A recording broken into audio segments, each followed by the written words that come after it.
Hello दोस्तों, मैं महबूब आलम। दोस्तों, इस हेडिंग को देखिए, प्रतिस्थापन विधि से समीकरण। हाँ दोस्तों, आज के इस वीडियो में हम प्रतिस्थापन विधि के द्वारा समीकरण को सोल्व करना सीखेंगे। पिछले वीडियो में हमने दोस्तों विलोपन विधि के द्वारा समीकरण को सोल्व करना सीखा था और आज के इस वीडियो में हम प्रतिस्थापन विधि सीखेंगे। तो दोस्तों, यदि आप प्रतिस्थापन विधि के द्वारा समीकरण को सोल्व करना सीखना चाहते हैं तो फिर आप इस वीडियो को अंत तक जरूर देखें। और दोस्तों, यदि आपको प्रतिस्थापन विधि के द्वारा समीकरण को सोल्व करना आता है तो फिर आपका रिवीजन हो जाएगा दोस्तों। ओके, चलो दोस्तों, सबसे पहले हम देखते हैं कि प्रतिस्थापन विधि कहते किसे हैं।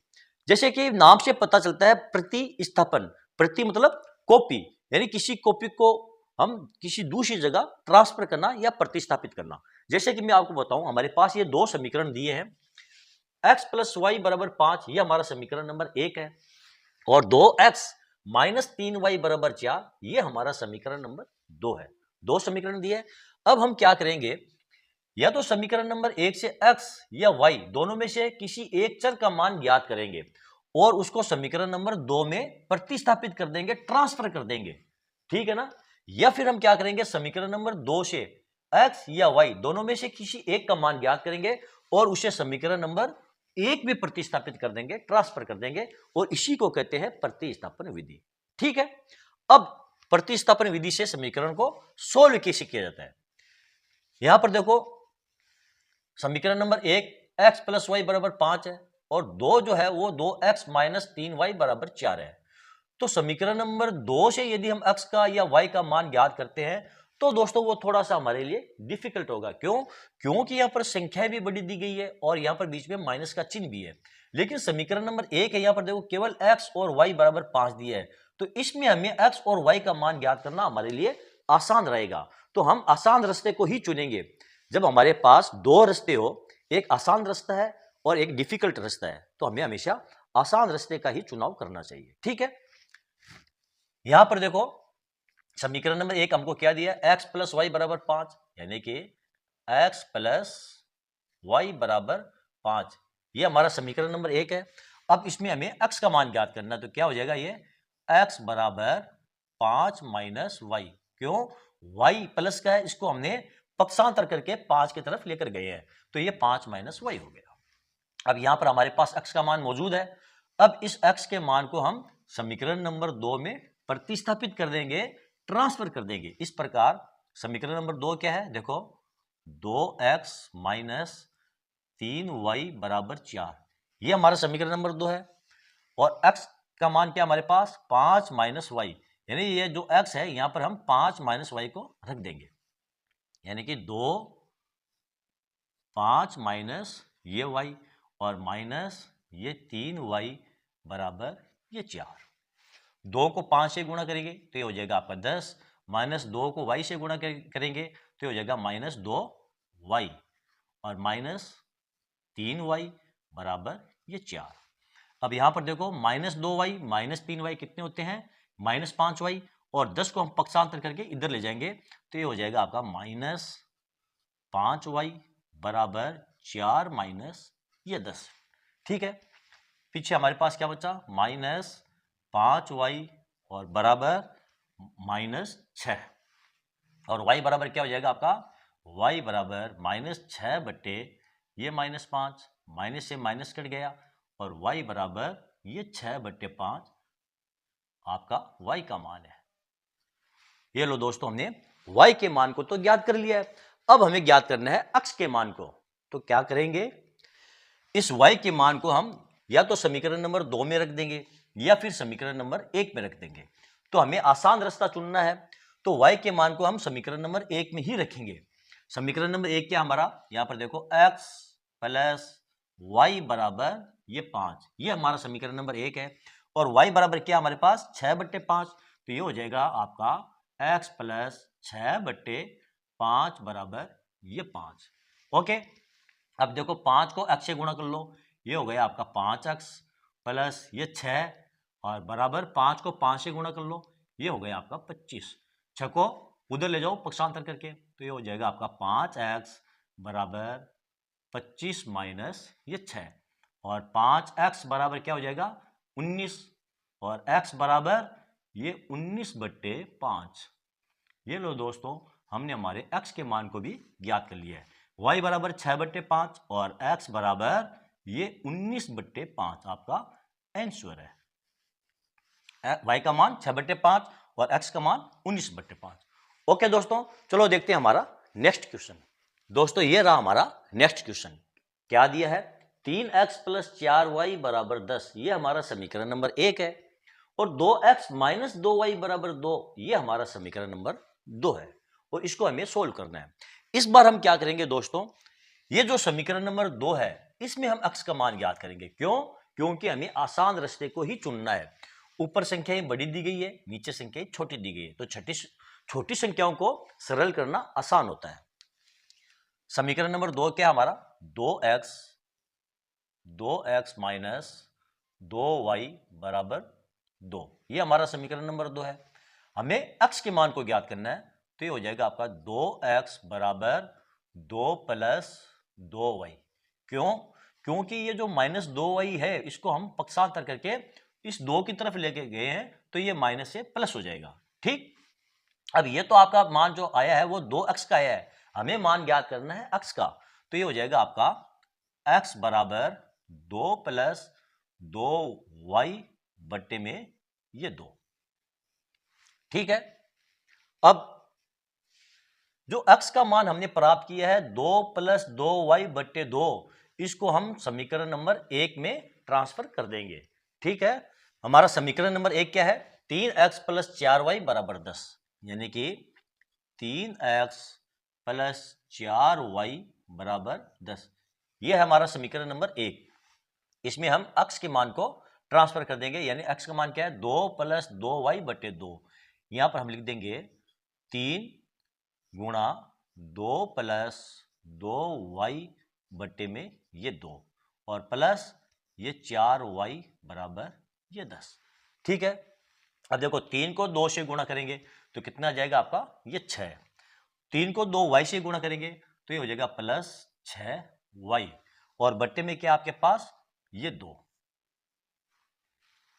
प्लस क्या आ जाएगा आपका? 4y प्लस आ गया आपका ये 4y और बराबर ये 10। ठीक है, अब इसको काट दो 3 मरतबा और ये भी आपका 3 मरतबा, यानी कि 3 + 3y और प्लस ये 4y बराबर ये 10। ठीक है ना। अब यहां पर देखो ये 3y है और ये 4y है, कितने हो गए? 7y। तो ये हो जाएंगे आपके 3 + 7y बराबर ये 10 और 7y बराबर हो जाएंगे 10 - ये 3 और 7y बराबर ये 7 और y का मान क्या हो जाएगा आपका? y बराबर हो जाएगा 7/7, इसको काट दो बराबर ये 1, यानी कि y बराबर आपका आ गया है ये 1। दोस्तों हमने y के मान को ज्ञात कर लिया है, अब हमें ज्ञात करना है x के मान को। तो क्या करेंगे, ये जो y का मान है इसको आप चाहो तो समीकरण नंबर 2 में रख दो, आप चाहो तो समीकरण नंबर 1 में रख दो। तो हम आसान रास्ता देखेंगे, y के मान को हम समीकरण नंबर 2 में रखेंगे। तो समीकरण नंबर 2 क्या है आपका? 2x - 2y बराबर ये 2, यही आपका समीकरण नंबर 2 है। और y का मान हमारे पास क्या है? ये 1। तो ये हो जाएगा आपका 2x - 2 गुणा 1 बराबर ये 2 और 2x - 2 बराबर 2, 2 को पक्षांतर कर लो तो ये हो जाएगा आपका 2x बराबर 4 और x बराबर हो जाएगा आपका 4/2, इसको काट दो बराबर 2, यानी x बराबर ये 2। ये लो दोस्तों, हमने x और y दोनों का मान ज्ञात कर लिया है। y बराबर कितना है? 1 और x बराबर कितना है? 2। ओके, चलो देखते हैं हमारा नेक्स्ट क्वेश्चन। यह रहा हमारा क्वेश्चन नंबर 3। क्या दिया आपको? 3x - 5y - 4 = 0 और 9x = 2y + 7, इसको हम कैसे सोल्व करेंगे? दोस्तों इस प्रकार के क्वेश्चन को जब स्टूडेंट्स देखते हैं तो फिर वो कंफ्यूज होते हैं कि इसको हम कैसे सोल्व करेंगे। पहले वाले जो क्वेश्चन थे उसमें तो बराबर 4, 2, 10 दिए हुए थे, अब यहां पर बराबर में हमको 0 दिया है और यहां पर बराबर में हमको 2y + 7 दिया है। तो इसको कैसे सोल्व करेंगे? कुछ भी नहीं दोस्तों, बिल्कुल आसान और इजी है। यहां पर हमको क्या करना है, ये जो समीकरण है ये व्यवस्थित नहीं है, इनको हमें सबसे पहले व्यवस्थित करना पड़ेगा। इस प्रकार देखो यहां पर हमको क्या दिया है, 3x माइनस 5y माइनस 4 बराबर 0 है। तो ये जो 4 है इसको हम 0 के इस साइड में ले जाएंगे तो ये हमारा समीकरण बन जाएगा। इस प्रकार देखो 3x और माइनस 5y, ये माइनस 5y और बराबर ये जो 4 है इसको हम पक्षांतर करके 0 की तरफ ले जाएंगे तो ये हो जाएगा आपका प्लस का 4। ठीक है दोस्तों, समीकरण में क्या होता है, चर संख्या जो होती है वो एक साइड में रहती है और अचर संख्या जो होती है वो एक साइड में रहती है, यानी दोनों आपस में मिली हुई रहती है। चर संख्याओं का घर एक तरफ रहता है और अचर संख्याओं का घर एक तरफ रहता है। ठीक है ना, यानी अचर संख्या हमेशा अचर संख्याओं के साथ रहती है और चर संख्या जो है वो हमेशा चर संख्याओं के साथ रहती है, यानी अपने कबीले में रहती है। ठीक, अब यहां पर देखो दोस्तों 9x बराबर 2y प्लस आ दिया है तो इसको हम कैसे करेंगे, देखो 9x यहां पर आप लिख लो 9x, ये 9x। मैंने आपको क्या बताया, चर संख्याएं जो होती है वे आपस में साथ में रहती है, अपने कबीले के साथ रहती है, अपने परिवार के साथ रहती है। तो ये जो 2y है ये चर संख्या है, ये किसके साथ रहेगी, ये अचर वाले के साथ रहेगी नहीं क्योंकि मेल बैठेगा नहीं। तो हम इस 2y को इस चर के साथ मिलाएंगे तो इस 2y को आप लेकर आ जाओ इधर, तो ये हो जाएगा आपका, ये प्लस का है इधर आएगा तो ये माइनस का हो जाएगा, ये हो गया आपका माइनस का ये 2y और बराबर ये 7। ये लो, ये हमारा समीकरण नंबर 1 हो गया दोस्तों और ये हमारा समीकरण नंबर 2 हो गया। अब हम इसको बिल्कुल आराम से सोल्व कर सकते हैं जैसे कि हमने पिछले समीकरण को सोल्व किया था। हम क्या करेंगे, या तो समीकरण नंबर 1 से x का मान ज्ञात करेंगे और समीकरण नंबर 2 में रखेंगे, या समीकरण नंबर 2 से x का मान ज्ञात करेंगे या y का भी ज्ञात कर सकते हो और समीकरण नंबर 1 में रखेंगे। हम समीकरण नंबर 1 से x का मान ज्ञात करेंगे। समीकरण नंबर 1 क्या हमारा, देखो 3x माइनस 5y बराबर ये 4 है और x बराबर क्या हो जाएगा आपका, 3x बराबर हो जाएगा आपका 4 प्लस ये 5y, यानी कि 5y है ये माइनस का है, इसको पक्षांतर करके 4 की तरफ लेकर गए हैं तो ये हो गया प्लस का। अब ये 3x का मान है, हमें x का मान ज्ञात करना है तो ये हो जाएगा x बराबर क्या हो जाएगा 4 प्लस 5y बट्टे में ये 3। ठीक है, अब यहां पर देखो x का मान हमने ज्ञात कर लिया है। अब इस x के मान को आप समीकरण नंबर किस में ट्रांसफर करोगे, 2 में। ये जो समीकरण नंबर 2 है इसमें आप ट्रांसफर कर दो, ये 2 है समीकरण नंबर, ये जो 2 है इसमें आप ट्रांसफर कर दो। समीकरण नंबर 2 क्या आपका, देखो 9x माइनस 2y बराबर 7, ये आपका समीकरण नंबर 2 है और x का मान क्या हमारे पास 4 प्लस 5y बटे 3। तो ये जो x है यहां पर हम 4 प्लस 5y बटे 3 को ट्रांसफर कर देंगे इस प्रकार 9 और ये हो जाएगा आपका 4 प्लस 5y बट्टे में ये आ जाएगा आपका 3 और माइनस 2y बराबर 7। अब देखो 9 को 4 से गुणा कर लो, 9 चौके 36 प्लस 9 को 5 से गुणा कर लो, 9 पंजे 45 और बट्टे में ये 3 माइनस 2y बराबर 7। इसको काट दो आप, 12 तिया 36 और इसको काट दो 15 ती 45, ये हो जाएंगे आपके, ये y है 12 प्लस ये 15y माइनस 2y बराबर 7। ठीक है, अब यहां पर देखो 15y प्लस का है 2y माइनस का है तो कितने बचेंगे 13y और 12 पक्षांतर होकर के इधर चला जाएगा, ये हो जाएगा आपका 13y बराबर 7 माइनस ये 12। अब y बराबर क्या हो जाएगा आपका, देखो 12 में से 7 को घटा दो तो ये हो जाएगा 13y बराबर 12 में से 7 गए पीछे बच गए आपके -5 और y बराबर हो जाएगा आपका -5 बट्टे ये 13। ये लो दोस्तों हमने y का मान ज्ञात कर लिया है -5 बट्टे 13। अब हम इस y के मान को यानी y बराबर -5 बट्टे 13 को आप चाहो तो समीकरण नंबर 1 में रख सकते हो, आप चाहो तो समीकरण नंबर 2 में रख सकते हो। ये समीकरण नंबर 1 है और ये समीकरण नंबर 2 है, तो हम y के मान को समीकरण नंबर 1 में ही रखेंगे। तो समीकरण नंबर 1 क्या हमारा, यहां पर देखो 3x माइनस 5y बराबर 4, ये आपका समीकरण नंबर 1 है। और y का मान क्या आपके पास -5/13, तो यहां पर आप लिख दो 3x माइनस और गुणा में क्या है, गुणा -5/13 बराबर ये 4। अब देखो 13 को 3x से गुणा कर लो, ये हो जाएगा आपका 39x। चलो मैंने क्या गलती की है, y का मान रखा है यहां पर 5 आएगा दोस्तों, में 3x और ये हो जाएगा आपका -5/13 और ये हो जाएगा -5। ठीक है, तो ये हो जाएगा 13×3 = 39x और 5 को 5 से गुणा कर लो, ये हो जाएगा 25, तो ये हो जाएगा +25 और बराबर 13 को 4 से गुणा कर लो, 13×4 = 52।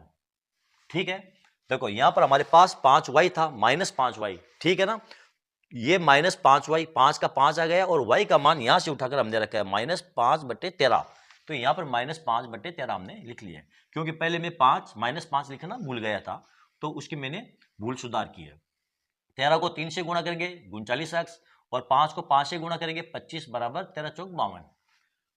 ये हो गया आपका 39x बराबर 52 माइनस ये 25, 52 से 25 को घटाएंगे तो कितने बचेंगे, 39x बराबर हो जाएगा 12 में से 5 गए 7, 3, ये हो जाएगा आपका 27, यानी कि x बराबर हो जाएगा आपका 27/39। इसको 3 से काट दो, कितने आ जाएंगे, 9×3 = 27 और 13×3 = 39, यानी कि 9/13। y का मान हमारे पास क्या आया था, y बराबर आ गया आपके -5/13 और x बराबर आ गया आपका 9/13।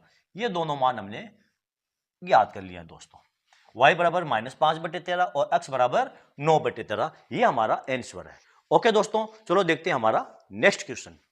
ये रहा दोस्तों हमारा नेक्स्ट क्वेश्चन, क्या दिया हमको, x/2 + 2y/3 बराबर -1, ये हमारा समीकरण नंबर 1 है, और x - y/3 बराबर 3, ये हमारा समीकरण नंबर 2 है। अब दोस्तों इस समीकरण को हम कैसे सोल्व करेंगे, अब यहां पर तो हमको बट्टे में संख्या दे दी गई है, तो यहां पर भी बच्चे कंफ्यूज होते हैं और घबराने लग जाते हैं कि एक बट्टे वाली जो समीकरण है उनको हम कैसे सोल्व करें। कुछ भी नहीं है दोस्तों, बिल्कुल आसान है, जिस प्रकार हम भिन्न की जोड़ बाकी करते हैं उसी प्रकार इसको हम सोल्व करेंगे, कुछ भी नहीं है। देखो पहला हमारा समीकरण क्या है, ये एक, इसको हम डायरेक्ट सोल्व करते हैं, यहीं से नीचे नहीं उतारूंगा। इस 3 को x से गुणा कर लो तो ये हो गया आपका 3x, ध्यान दो, 3 को x से गुणा कर लो तो ये 3x हो गया, और 2 को 2y से गुणा कर लो तो ये हो गया आपका प्लस ये 4y बराबर 2 और 3 को गुणा करके -1 से गुणा कर दो, तो 2 को 3 से गुणा करेंगे 6, 6 को -1 से गुणा करेंगे तो ये हो जाएगा आपका -6। ये लो आपका समीकरण नंबर 3 कर लिया हमने सरल, कोई प्रॉब्लम कोई दिक्कत नहीं।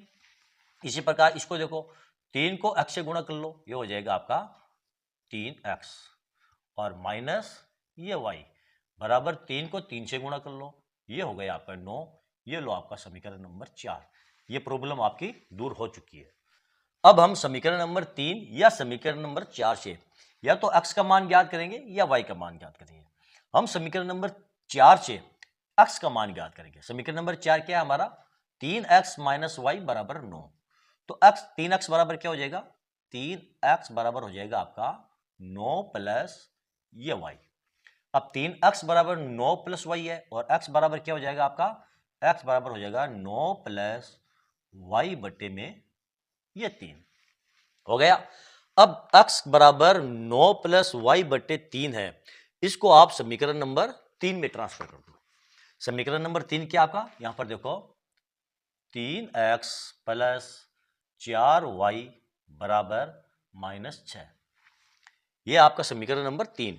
इसमें हम x के मान को ट्रांसफर करेंगे 9 प्लस y बटे 3 को, तो ये हो जाएगा आपका 3 गुणा 9 प्लस y बट्टे ये 3 और प्लस ये हो गया आपका 4y बराबर -6। अब यहां पर देखो 3 को 9 से गुणा करेंगे तो ये हो जाएगा आपका 27, 3 को y से गुणा करेंगे तो ये हो जाएगा आपका 3y और बट्टे में ये 3 प्लस 4y बराबर -6। इसको काट दो 9 मरतबा, इसको काट दो 1 मरतबा, ये हो जाएगा आपका 9 प्लस वाई प्लस 4y बराबर -6। अब देखो y और 4y कितने हो गए? 5y। 9 को ट्रांसफर करके इधर ले जाएंगे तो ये हो जाएंगे आपके 5y बराबर -6 -9 और 5y बराबर हो जाएंगे -15/5। अब काट दो इसको आप तो कितने आ जाएंगे? बराबर -3। यानी कि y बराबर आपके पास मान आ गया है ये माइनस ये 3। ओके, अब y का मान हमने ज्ञात कर लिया है, y बराबर -3 हमने ज्ञात कर लिया है। अब हमें ज्ञात करना है अक्ष के मान को। तो ये जो y का मान है y बराबर -3, इसको आप चाहो तो समीकरण नंबर 3 में रख सकते हो, आप चाहो तो समीकरण नंबर 4 में रख सकते हो। हम इस मान को समीकरण नंबर 4 में रखेंगे। तो समीकरण नंबर 4 हमारा क्या है? 3x - y, 3x - y बराबर 9, ये हमारा समीकरण नंबर 4 है। और y बराबर हमारे पास क्या है? -3। तो ये हो जाएगा आपका 3x और माइनस y बराबर -3 और ये हो जाएगा -3 बराबर ये 9। माइनस माइनस क्या होता है? प्लस। ये हो जाएगा आपका 3x प्लस 3 बराबर 9 और 3x बराबर हो जाएगा आपका 9 - 3 और 3x बराबर हो जाएगा ये 6 और x बराबर हो जाएगा आपका 6/3। इसको काट दो बराबर 2। यानी x का मान हमने ज्ञात कर लिया है y बराबर 3, यानी कि y बराबर आपका है -3 और x बराबर क्या है आपका? x बराबर है 2। ये दोनों मान हमने बिल्कुल आसानी के साथ ज्ञात कर लिए। तो चलो दोस्तों, आज का ये वीडियो आपको कैसा लगा कमेंट करके जरूर बताएं। यदि आपको मेरा ये वीडियो अच्छा लगा है और इससे आपको कुछ सीखने को मिला है दोस्तों, तो फिर आप मेरे इस वीडियो को लाइक और शेयर जरूर कीजिए ताकि दूसरे स्टूडेंट्स को भी इसका पूरा फायदा मिल सके। और यदि आपने अभी तक मेरे चैनल को सब्सक्राइब नहीं किया है तो आप मेरे चैनल को सब्सक्राइब कीजिए और नीचे जो घंटी वाला बटन दिखाई दे रहा है उसको दबाना ना भूलें। तो चलो दोस्तों, मिलते हैं अगले वीडियो में अगले टॉपिक के साथ। तब तक के लिए धन्यवाद।